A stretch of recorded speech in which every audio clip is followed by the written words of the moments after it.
Suatu hari ada seorang pengembala domba yang tuli. Domba ini biasanya pergi pada pagi hari dan pulang sebelum fajar terbenam. Siang harinya, istri dan pengembala domba ini akan mengantar makanan sebagai santap siang.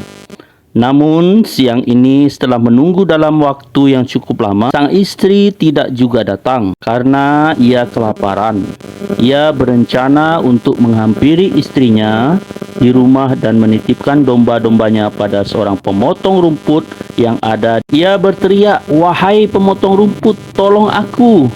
Aku tuli dan tidak bisa mendengar. Aku ingin menitipkan domba-dombaku ini kepadamu. Tolong jaga hingga aku kembali nanti."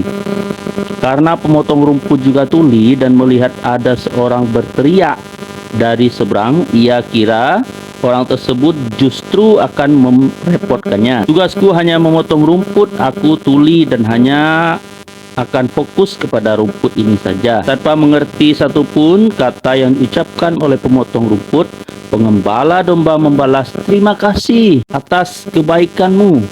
Semoga Tuhan akan membalasmu." Pengembala domba pun meninggalkan domba-dombanya. Kembalinya dari rumah dan mendapat bahwa domba-dombanya tidak ada yang hilang atau terluka. Ia berencana untuk memberikan seekor domba yang pincang sebagai tanda, "Lihatlah, aku membawa domba untuk makan malammu ini. Kakinya pincang dan aku memang berencana untuk memotongnya. Terimalah, ini adalah ucapan terima kasihku." Karena tidak bisa mendengar satu kata pun, pemotong rumput langsung membalas dengan marah, "Bukan aku yang melukai dombamu. Aku hanya mencoba untuk menyelesaikan tugasku di sini. Tolong jangan ganggu aku." Namun pengembala domba tetap menyodorkan dombanya dan bersikeras agar domba ini dapat dibawa oleh pemotong rumput. Tak lama kemudian ada seorang penunggang kuda yang lewat. Kedua pria tua yang tuli ini langsung berteriak bersaut-sautan, "Tolong aku! Aku ini tuli, aku hendak memberikan dombaku kepadanya." Memang ia kelihatannya justru marah-marah.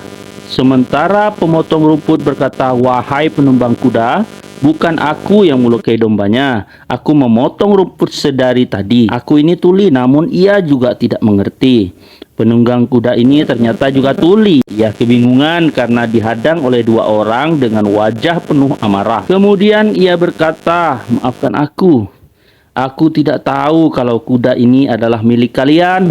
Aku hanya menemukannya tersesat di sini, jadi kutunggangi. Karena aku telah berjalan jauh." Mereka bertiga yang sama-sama tuli saling pandang dan terus berada pada argumen masing-masing. Tiba-tiba ada seorang pria tua yang bisu. Ia menghampiri mereka bertiga tanpa mengatakan satu patah kata pun. Ia hanya melihat pengembala domba langsung meninggalkan kerumunan disusul oleh penunggang kuda. Komunikasi yang baik akan terjadi jika ada yang mendengar dan ada yang berbicara. Kita terus-menerus meminta berkat di dalam doa kita kepada Tuhan tanpa mendengarkan apa yang Tuhan mau di dalam hidup kita ini. Padahal bagaimana Tuhan mau membentuk pribadi kita jika tidak ada komunikasi dua arah antara Tuhan dengan kita? Untuk mengalami Tuhan berbicara ke dalam hati adalah suatu pengalaman yang penuh keagungan, sebuah pengalaman yang orang-orang mungkin tidak mendapatkannya jika mereka memonopoli percakapan dan tidak pernah berhenti untuk mendengar respon Tuhan.